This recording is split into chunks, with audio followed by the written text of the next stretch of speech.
everyone. We're back, Julia and Daniel again. I'm Daniel. And I'm Julia. That would mess them up if we were like, hi, I'm Julia. Alright.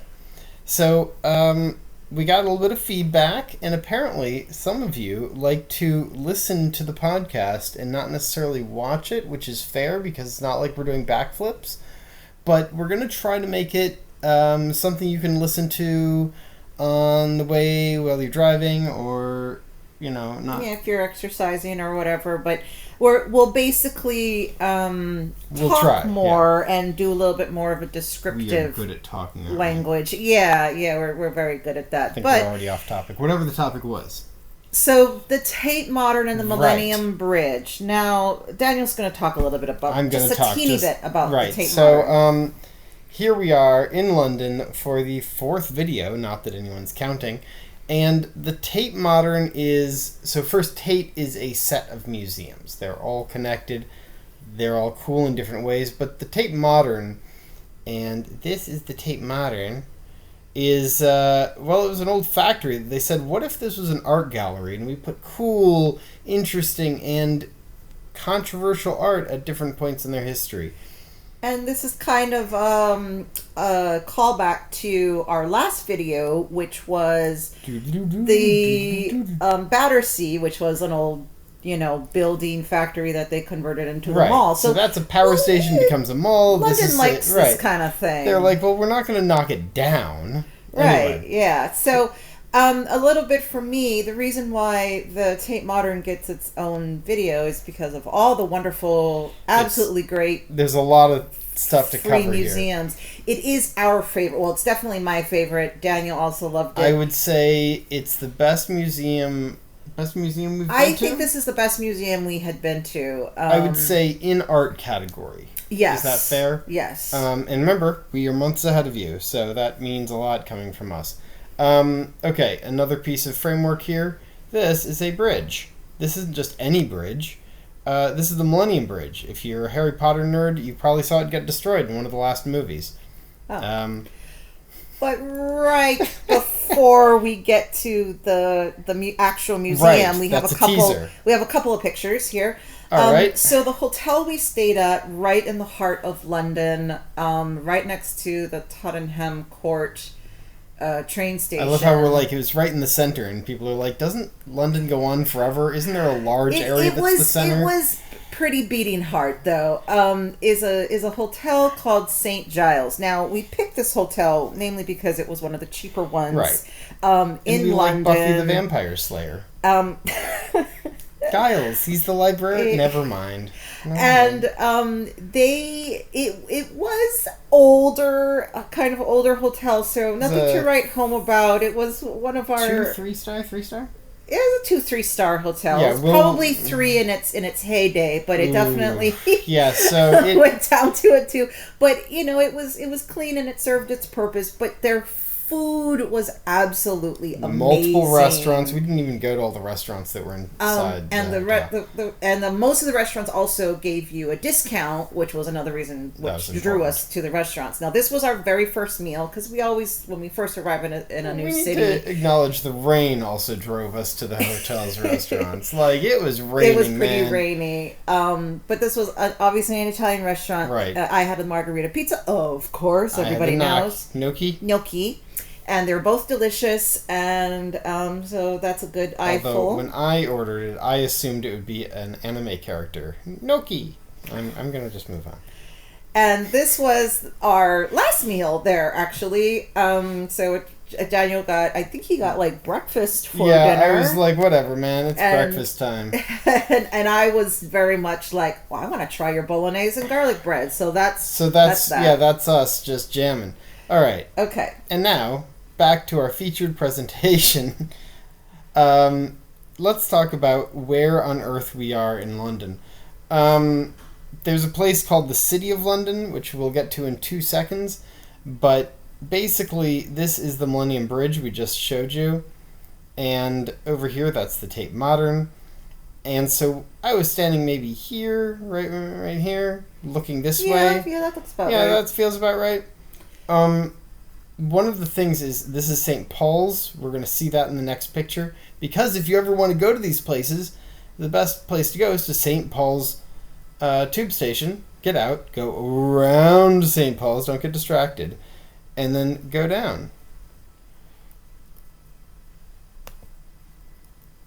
Okay. And of course, St. Paul is the City of London, right? Yeah. City of London, which is apparently different than... Not the London City. City of London. In 1 million years ago, according to historians, the City of London was built, and it was cool, and everybody was happy, except the rest of the people who said that we're in London too. So, it has its own unique history. Definitely not looking at the clock, going to get into that now. But one of the more interesting things is if you've ever heard the term West End. West End is often referencing the wall around this city. The city within a city that had a wall. That's why if you look at an entire map of London, the West End doesn't seem to be on the west side of London, but it's because it's to the west side of the City of London. Yeah, it was confusing for me too when Daniel was explaining it, and I was there. So yeah. It's very strange. And then we cross the bridge, and I'm like, we're out of the City of London. She's like, and we're out of the... Wait, what? Well, let's go to the museum. Yeah, let's go to the museum. But anyway, first things is you have to cross the Millennium Bridge. Here's a few shots of the water. Yes, it looks so clean. There's so... Stop. What? There's so much just amazing architecture that we just wanted to share a little bit of the shots that we captured. So this is the actual bridge. Yep. We're just looking out into the water, showing you the struts. I love this shot. So now I'm the reverse way. I'm standing in front of Tate Modern, taking a shot. This is St. Paul's. Absolutely love it. Isn't that cool? But the ramp to get up it, you come up here and go round. And it's a really easy walk. It's not very steep at all. It's really good for people. I mean, they were pushing strollers, strollers, and little grandmas with their walkers. Millennium Bridge. Everybody can enjoy it. 10 out of 10. All right. And now right into it. So, do you want to talk about? Well, we decided that we should talk about our more favorite pieces. Sure. Now this one I love, but it wasn't my favorite. My favorite's coming up. This was Daniel's favorite. No, not your favorite. At the time you said it was your favorite. Oh, then you saw the rest of the museum. That's true. But it's one of the first ones we saw. It's one of the first ones, but it's basically this tower of radios and communication, and they're on. They're on. This is really important. Yes. You can hear. It's almost like an alien broadcast with all these different sounds. Yes, this is one. We have it in more detail over here. You can see it next to a standard person who's 11 feet tall. I mean, it really is floor to ceiling of echoing radios sounds, playing everything from music to news clips. Some of them are just like coming in and out with the there's just sound. White noise sound. It's there's a lot. Podcasts even playing on the more modern ones. So it's just talking about how we live in this world of constantly inundated noise. by technology and sound. All right, I'm going to move on. I just wanted to include some that we don't have to fully explain. I think that's just fine. Fair? Yeah, no, some of these are just... That cat, though. I mean, that cat in the bottom corner. That's why it's just unimpressed. And it's just totally great. Fair. I loved it. So anyway. All right. So this one is my favorite exhibit. It is both visual and audio. I'm going to flip to the next slide because it's easier to... It is a play on this idea of passing. So it's the life and imitation. Obviously, another play on of the movie Imitation of Life. 1959, not the 1934 version. one. So this is Douglas Sirk. And anybody who doesn't know the film, really quick, it's about a woman who's most likely mixed race, black and white, but she comes off as very white. She passes for white. Everybody mistakes her for white. And so she gives this impassioned speech to her mother, who's played by a black woman. The actress who plays the main character is half Mexican, half Irish. But I mean, it was 1959. What do you expect? But she gives this impassioned speech to her mother that I am now going to pass as what society deems as right and true, which is passing as white. And if you were to see me on the street, don't acknowledge me as your daughter. And it's heartbreaking because she feels she has to leave her mother behind, her past behind, who she truly is, her real identity, so that she can have a better life. Now, before we go into the art piece, I find it very interesting. I've never heard her called the main character. That in the Douglas Sirk, the main character is usually, and this is my bias here, is usually the family of white people. So there's a white mother with a white daughter. A black woman who takes care of them, a mammy-ish character, and her mixed race daughter who also lives there. But for Julia, apparently, that's the main character. And I'm not fighting you, I'm just fascinated. Well, I mean, the title is referring to this, how she's imitating. Her life is not, she's not being true to herself. She's doing this to survive. I'm fascinated. Anyways, but so that's the backstory. That's not this for the art exhibit. piece. Right. For the art piece, they made it a little bit more modern, as the Tate Modern is. Sure. And it's an idea of, so these women, 3 different Asian women, they are transgendered women. Right. And this idea that do they pass as women? Right.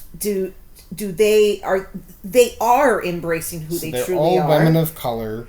Yes, Asian, and there are different types of Asian. So I can't remember I think one was like Malay. The other one was Chinese. Right. The language is a hint if you one is read Thai. all of these. Yeah.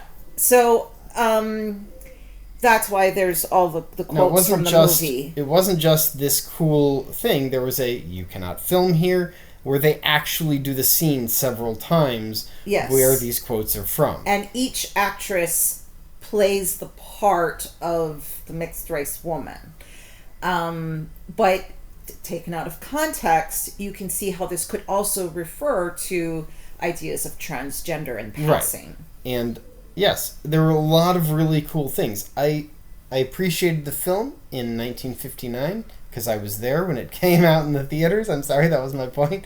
But I think that being able to show it through a new lens really brings something to it. Shall we move on? Yeah, let's move on. All right. So now we get to Guerrilla Girls. And I wanted this slide to be first because it's snarky about the film industry, which we were just talking about. So I'm not going to read the slide. But everybody can read it themselves. But basically, for those of you who are driving, I guess the anatomically correct Oscar, he's white. Like almost everyone who wins the Oscars, and then it does the statistics on this slide. But just keep in mind, these are currently displayed, but that doesn't mean they're this very year. Right. These are actually older. Yeah, they might have been 2 years old, 3 years. This isn't like 30 years ago, though. Don't, But we have a few more from the Guerrilla Girls. Yes. Now, this is the kind of the famous Guerrilla Girls one. I actually bought a sticker of that gorilla, and I have it right in the middle of my, smack in the middle of my suitcase. Do women have to be naked to get into the Met Museum? And so it says, less than 4% of artists in the modern art sections are women, but 76% of the nudes are female. So, this made me think about something, Julia. The Bechdel test. And quickly, the Bechdel test is 2 named female characters in a movie that speak to each other, but not about a man. And what I think about is that it's a good test. I think it's a good test. But you can have good movies that don't pass, and you can have movies that are bad and sexist that that that fail. They are bad movies and sexist movies that pass. Yes. Does that make sense that time? Yes. All right, yes. I'm trying. But what it really bothers me about it is that it's strange when it starts to become a trend. Like if you come up with this and you say, wait a minute, I know a famous Renaissance painting and she's naked. Are you saying you want them clothed? You're going to ruin this famous masterpiece. I'm not saying that. And I'm not saying that on an individual scale there's anything wrong with any individual painting. But it's weird as a trend. And the statistics are what they are. Yes. The next one, it kind of gives a little bit... And this is the music industry. This is the music industry, So, which is the same idea. Do women have to be naked to get into music videos? 99% of guys are dressed. So this is... We can think about that. More Gorilla Girls. They asked 383 European museums about diversity. Only a quarter responded, but why wouldn't they? Yep. There's no harm in that. And we did see Gorilla Girls before. Remember? We were in D.C. Yes, we were in D.C. the first time we saw Gorilla Girls. It was 2019. This wasn't this trip, by the way. This was a trip pre-COVID. National Museum of Women in the Arts. And that is not a Smithsonian, but shouldn't it be, like, federally funded? Never mind. And the last one of the Gorilla Girls, I believe... Maybe. The U.S. Senate is more progressive than Hollywood. 9% female senators and 4% female... This is really embarrassing. And remember, this is on display here in London, so this is what they think of America. And that's fair. We've earned this. Yes. Oh, yes. Okay. So we're done with Gorilla Girls, and we'll go on to my snarkiness. That is written on the wall. I didn't type this, and so I am dramatically responding to it. I am the curator of my own misery. And even though I'm, being silly for the camera, I really believe that we are the curators of our own misery, and so... Not to get up on too much of a soapbox. Am I on too much of a soapbox? It's fine. I was just drawn to the word curator for, reasons for y'all. But I just feel like we do choose how we think about the sad moments of our lives. We can filter them in different ways. We can reframe them in our own lives. And this isn't to say anything against, mental health or anything like that. I myself, suffer from anxiety. But if I were to wallow in it... and poor me a lot, then yes, you are basically a curator of your own misery. And you're a curator even if you overcome it. You still choose how you think about it even after the terrible events of your past. Yep. Right. But anyway, great picture. Yeah. I put two pictures together to make this work. This is really, really big. This was cool. So one side of the wall with the ladders, it goes all the way across to the... So it's three walls that are all connected. They cut holes in the walls. I feel like most museums wouldn't be cool with this, but they're just, they're very zen, I guess is the way to put it. Well, when you make a museum out of an old building, I guess you can be a little bit more just zen. I mean, who knows? Maybe they put the wall up just for this exhibit. All right. So this was one of my favorites. Here we go. And what it is, it's a series of chess pieces. And I love me some chess. But it's all commentary. And I guess the key here is that first we have their two-dimensional pieces that are floating. Some of them are on this beautiful chessboard. But all the way around the walls were kind of explanations. So I'm going to give you one of them really quick. The game is quite royal. The mass is the opposite. The horsemen are trucks loaded with people. The king is a brain with artificial light. The queen is a nervous system of the king. The bishop, the ear holding the brain in its hands, And the castle is the hands. And the mass needs and it demands the institutions to satisfy those needs. The mass has to be taken care of. So it has things like this all the way around the room. It's a social critique of, remember, this is a country with a real royal family. Yes. And very one side there. were very dark-looking pieces, and the other side were very light-looking pieces. So it's a critique. It's making on a lot colonization. of Yeah. Yes, a lot. I sat of there and just critique said, there. "Woo." We were in this particular room for quite a while, and these rooms are massive, by the way. It's like, hey, random artist that has some thoughts, have the entire room. And it's not like one person. It's like they do this to like dozens of... This is a huge gallery with very tall ceilings. And then we were overwhelmed, so we took a little break. Oh my gosh. This was delicious. It was... It was cake. We actually cut it right along the edge. And the spoon is cake. No. This is... it was a soup because it was a very cold day. Right. And we wanted soup. This is early January in London. It's butternut squash with actual so they took the seeds and they basically roasted it and put it on top, and that white stuff is cheese, and you've got the focaccia bread. It was heaven. It was heavenly. It was so good. We had to share it. Yeah. Moving right along, back into it. So I am not going to read this whole slide because I've just wanted to explain what the next slide is. This is just one angry little speech that we found.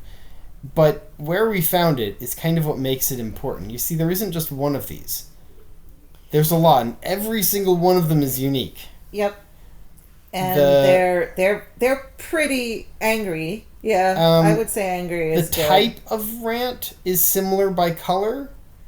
So people must pay for what they is on every single one of the orange ones, but there's a line of there's these pinks, these lighter ones, these yellows, purple, and it goes all the way across a wall. And this is in a stairwell that goes maybe 30 feet from where it was. It was definitely at least 3 floors of the stairway. That's a good way to describe it. Stairwell, yeah. So, and there's no way to get close enough to read all of them. Not only that, but there's no way to stand on a stairwell long enough to read them all anyway.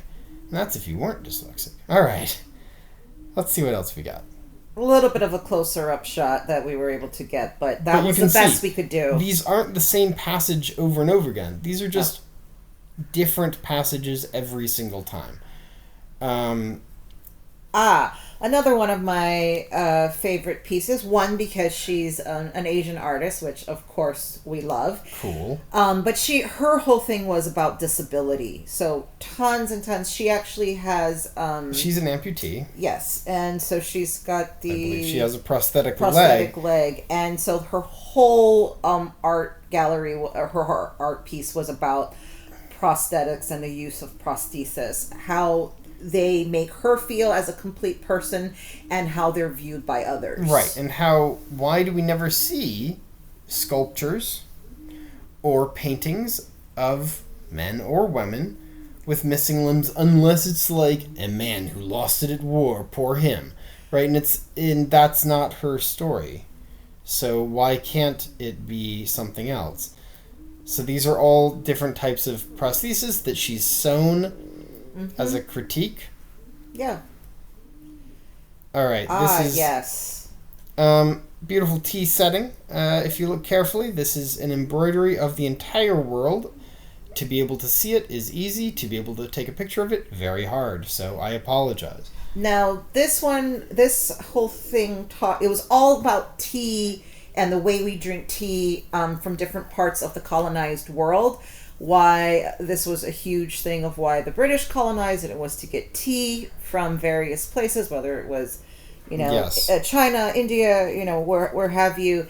and there again, it was all it was visual and audio, and there were speeches going on. Speeches, in fact, yes, I believe that's what different- all these feet are staring at one of the screens. Yes. That's explaining the history of this piece. Different people of different parts of the world talking about how tea was used as a colonization tool.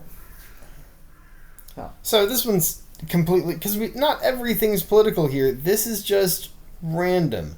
This woman made these, actually it was a group of people if I remember correctly, made pieces of art with hay, and then they realized they're going to break down. Right. So they encased them in, was this steel? Yeah, steel. And they're never going to be gone, which is just insane. The hay is still in there because it's never going to break down. Nope. On the other hand, we're never going to see it, so how would we know? Not the point. A very interesting piece. Yes. Completely different, non-political, but still interesting. And of course, there are famous artists here. Here's Pollock. One of his pieces. Of course he's in the Modern Art Museum. Of course he is. And this is early Pollock. And this is something I wanted to show. It's kind of our this is our last picture for the slide, but so first, if you want to just understand how giant this is, these little ants down here are humans down there. And so what happens is when you walk in, if you were to close your eyes and picture it, there are a giant cavernous area. Giant and cavernous. Is that a good way to describe it? Yeah, it's just ginormous. And so there's a ramp going downwards, actually, from one of the main entrances. Obviously, there's more than one. This place is nuts. And so we walked up on the balcony that looks over that downward ramp. And you can see the ceiling is still several floors up, which is nuts. Now, for this piece of art, if you were to just look at it head on, that's the picture on the right. It just looks like randomly cut shapes that are kind of goldish, bronzish. Yeah, and since it's a modern art museum, it's just accepted as, oh, okay. That's all it is. Interesting and thing. And we walked past it at several levels, saw it in several ways until Julia aha'd. And it's actually our Earth. Right. And on the left, if you... So I had to kind of hunch down, lean upwards, and all the pieces formed a globe. And it's pretty magical when you realize it, because most people are walking by and not seeing it from the right angle. Yep. It's because of the height, it's something a kid would see, an adult wouldn't. And because I'm short, I was able to see it. Well, you... All right, you. Out of here. So this is the last of the Tate Modern. I hope you enjoyed the Tate Modern. And as you can see, that's why it was our favorite museum. Yes, favorite museum. We then wanted to talk just briefly about where the heck we were staying, just as a reminder, at Tottenham Court Road. From here, we said we'll jump on the tube, and we went to Euston. Euston Station. And that was not that far away. We jumped back off the rail with all of our bags and coats and 50 layers. And that's where we caught the train to our next stop, which they don't know. They don't know. Because I know. Do you know? I know what our next stop is. Good. We're still going to be in England as a little We are. hint. That is a hint. But until next time. Until next time, everyone. I hope you enjoyed this. Bye, everyone. Bye-bye.